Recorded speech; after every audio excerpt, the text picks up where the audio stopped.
আমার মনে হয় যখন তুমি বাসায় ছিলা তখন আমি আব্বুকে দেখেছি, আব্বুকে আর্নিসের ওপর থেকে ছুটি হলেই কিছু বই নামাতো, কিছু ইংরেজি, কিছু আরবি, এবং সেই বইগুলো নামিয়ে আব্বু একটা কথা বলতো যে হ্যাঁ, আমরা বলতাম ছুটিতেও কি পড়তে হয়, আমার এখনো মনে আছে।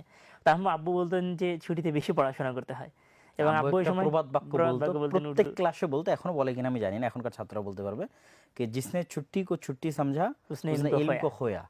কেউ যদি ছুটিকে ছুটি মনে করে তাহলে ইলম গেছে, গিয়েছে, ইলম হারিয়ে গেছে। হারিয়ে গেছে, আর जिसने छुट्टी को गनीमत समझा उसने इस इल्म को हासिल হাসিল किया। কিয়া। কে যে ছুটিকে গনিমত মনে করলো সে ইলমকে অর্জন করলো। তো এটা মনে হয় আব্বুরই কোনো উস্তাদ, মুজিবুর রহমান মুজিবুল আউলিয়াজি, গাফফার আউলিয়াজি সম্ভবত ওনার কোনো উস্তাদ বলতো, সেই সেটা কথাটা উনি সবসময় নকল করতেন। নকল করতেন। তো এই জন্য এবং ওই কথা যখনই বলেই আমাদেরকে উনি পড়ার কথা বলতেন, খুব এবং মোটিভেট ছুটিতে করতো। ছুটিতে একটা টাইট শিডিউল থাকতো। এবং দেখা যাচ্ছে প্রত্যেকটা বই আমার ওনার কাছে পড়া আছে ছুটিতে, মিজান, মুনসাহেব, নাহমির, পাঞ্জেগাঞ্জ, বুলুগুল মারাম, মিশকাত। মিশকাতও প্রথম থেকে শেষ পর্যন্ত আব্বু আমাকে পড়াইছে ছুটিতে ছুটিতে। আমি মিশকাত মিশকাত কিন্তু অনেক বড় বই। আমি আমি মিশকাত পড়িনি, আমি বুলুগুল মারাম আব্বুর কাছে পড়েছি।